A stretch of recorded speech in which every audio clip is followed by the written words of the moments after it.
मेरा नाम दीपक है। मेरी शादी को अभी 4 महीने हुए हैं। मेरी पत्नी शिवानी बहुत सुंदर है। आमतौर पर जैसा लड़कियों का स्वभाव होता है, शिवानी बिल्कुल उससे विपरीत है। मेरी पत्नी बहुत कम बोलती है। उसका स्वभाव ही कुछ ऐसा है, थोड़े अलग स्वभाव की है। अभी शादी को सिर्फ 4 महीने हुए हैं, तो मैं कोशिश कर रहा हूँ उसे समझने की।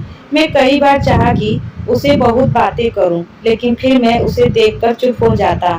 फिर मैंने सोचा कि वह जैसी है उसे वैसे ही रहने देता हूँ, बदलने की कोशिश नहीं करता हूँ। बस फिर धीरे धीरे उसकी यही बात मुझे अच्छी लगने लगी। कभी कभी जब मैं ऑफिस से समय पर नहीं आ पाता, तब भी बस वह सिर्फ यही पूछती है, जब लेट हो गए आज लेट हो गए हो। मेरे ऑफिस के काम और बाकी बातों के बारे में वह कभी भी नहीं पूछती थी। पूछने पर वह कहती थी कि मैं ऐसी ही हूँ, मुझसे ज्यादा बातें नहीं होती है।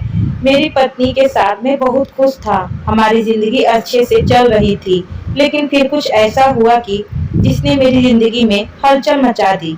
आज पड़ोस में रहने वाले लोगों को उनके घर से ज्यादा पड़ोसी के घर में क्या हो रहा है उसकी चिंता रहती है। मेरे पड़ोस में भी मेरा एक दोस्त रहता है, लेकिन वह मेरे साथ काम नहीं करता, क्योंकि मेरी पत्नी इतना ज्यादा बात नहीं करती। इस कारण वह पड़ोसी के लोगों से ज्यादा दोस्ती या मेल मिलाप नहीं बना पाती है। मेरे दोस्त की भी शादी हो चुकी है, वह भी वहाँ अपनी पत्नी के साथ रहता है। एक दिन सुबह जब मैं ऑफिस में जा रहा था, तब उसने मुझे रोककर कहा, और दीपक क्या हाल है? थोड़ी बहुत बात करने के बाद वह बोला कि आजकल तेरे घर में बहुत सामान आ रहा है, रोज एक डिलीवरी बॉय आता है। उस समय मैं उसकी बात पर ज्यादा ध्यान नहीं दिया। मैंने कहा कि कुछ मंगवाया होगा शिवानी ने, बाहर जाना उसे पसंद नहीं था, तो शायद वह घर पर ही घर की चीज मंगवाती होगी। मैं ऑफिस चला गया और उसे बात को जैसे मैं भूल ही गया। घर वापस आकर मैं शिवानी से इसके बारे में बात करना भी भूल गया। सच कहूँ तो उस समय मुझे लगा कि इसके बारे में क्या पूछना, लेकिन जैसा कि मैंने कहा, आपके घर में क्या हो रहा है या आपसे ज्यादा पड़ोसियों को पता होता है। मेरा वह दोस्त मुझे 3 दिन बाद फिर रोककर यही बात करता है। इस बार उसका तरीका पहले से कुछ ज्यादा अलग था। उसने मुझसे कहा कि दीपक, वह डिलीवरी बॉय पहचान का है क्या, रोज दोपहर आता है? इस बार मुझे थोड़ा सा एहसास हुआ कि आखिर वह कहना क्या चाह रहा है। जब मैं ऑफिस में काम कर रहा था, तो भी मैं इस बारे में सोच रहा था। आमतौर पर मैं अपनी पत्नी को ऑफिस से तब भी कॉल करता हूँ जब मैं लेट होने वाला होता हूँ, लेकिन उस दिन मैंने उसे फोन किया, वह भी दोपहर के समय। मेरे 2 बार फोन करने के बाद भी मेरी पत्नी ने फोन नहीं उठाया। मैं अपने काम में लग गया, लेकिन मेरे मन में अब कई विचार उठने लगे। मैं अपना काम करने लगा। करीब 2 घंटे बाद मेरी पत्नी का फोन आया। बोली कि फोन कहीं रखा था, पता ही नहीं चला कि आपका फोन आया है। उसने पूछा कि क्यों फोन किया था। मैंने कहा, कुछ नहीं, आकर ही बात करता हूँ शाम को। मैं घर गया। मैं चाहता था कि मेरी पत्नी से सीधा सीधा पूछ लूं, लेकिन मैं वह नहीं कर पाया। मैंने उससे पूछा कि कुछ शॉपिंग कर रही हो क्या ऑनलाइन? उसने कहा नहीं। मैं आगे कुछ पूछता, लेकिन वह उठकर वहां से किचन में चली गई। शादी को अभी 4 महीने ही हुए हैं। मैं मेरी पत्नी को समझने की कोशिश कर रहा था कि यह एक अलग ही बात मेरे जहां में अपना घर बनाने लगी। अब मुझे मेरी पत्नी के स्वभाव पर भी शक होने लगा। मुझे लगने लगा कि कहीं उसका कम बोलना इसीलिए तो नहीं है कि वह मुझे पसंद नहीं करती।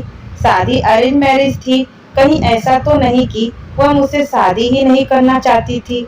जो बातें उसकी मुझे अच्छी लगती, उन्हें बातें के लिए अब मेरे मन में सवाल उठने लगे। यह सवाल मेरे ही नहीं, बल्कि आज पड़ोस के लोगों के मन में भी होंगे। मेरा अब ऑफिस के काम में मन नहीं लग रहा था। मैंने सोचा नहीं था कि मुझे ऐसा कुछ करना पड़ेगा। मैंने फैसला किया, मैं ऑफिस से जल्दी घर जाऊंगा। उस दिन मेरी पत्नी को बिना बताए ऑफिस से दोपहर को निकल गया। मैं सीढ़ियों से अपने फ्लैट की ओर जा रहा था और सोच रहा था कि जो मैं सोच रहा हूँ ऐसा कुछ भी ना हो। अपने फ्लैट के दरवाजे पर पहुंचने वाला ही था कि तभी मेरे घर से एक लड़का, जो कि डिलीवरी बॉय ही था, निकला और सीढ़ियों के नीचे जाने लगा। लड़का करीब 20 साल का होगा। अब मैं वहां सीढ़ियों पर सोच में पड़ गया। बाकी की थोड़ी सीढ़ियां मुझसे चढ़ी नहीं जा रही थी। अब मैं सोच रहा था कि आज हाँ या मैं नहीं, आज पूरी बात होगी। मैं अपने फ्लैट के दरवाजे पर पहुंचा और बेल बजाई। दरवाजा खुला, लेकिन दरवाजे पर मेरी पत्नी नहीं बल्कि किसी और ने खोला। वह भी करीब एक 43 साल की महिला थी। अंदर से मेरी पत्नी ने मुझे देखा और कहा कि अरे आप आज इतनी जल्दी आ गए, आपकी तबीयत तो ठीक है ना? मैं अंदर आया और कहा कि नहीं ठीक है, ऐसे ही बस। मैं मेरी पत्नी से पूछा कि यह कौन है? वह बोली कि यह निर्मला दीदी हैं। इतना कहकर वह तो रुक गई, लेकिन फिर निर्मला दीदी ने मुझे कुछ बताया। वह बोली कि मैं शिवानी के घर के पास में रहती हूँ। शिवानी मेरी शादी में छोटी सी थी, लेकिन इतने सालों बाद एक दिन मुझे पहचान लिया और मेरी मदद की है। मेरी पत्नी ने उन्हें रोकना चाहा, लेकिन वह नहीं मानी। उन्होंने कहा कि शिवानी मुझे एक दिन अचानक ही मिल गई थी। अपनी हाल उसने मुझे बताया कि मेरे पति के जाने के बाद हमारी आर्थिक हालत ठीक नहीं है। मेरा बेटा पढ़ाई में अच्छा था, लेकिन डिलीवरी बॉय का काम करने पर मजबूर हो गया। शिवानी ने उसकी कॉलेज की फीस भरी और उसे पढ़ाती भी है। कभी कभी मैं भी आ जाती हूँ उसके साथ। सोचा था कि मैं आपसे मिलूं, लेकिन मेरा एक छोटा सा टिफिन सेंटर भी है, इसीलिए घर जाकर खाना बनाना पड़ता है। आपसे मिलना नहीं हो पाया। तभी मैंने उन्हें कहा कि इसने कभी बताया नहीं ऐसा कुछ। वह बोली यह ऐसी है, उसके मुंह से कुछ निकलवाना बहुत बड़ा काम है। ज्यादा बोलती नहीं है, लेकिन इसका दिल में बहुत कुछ रहता है।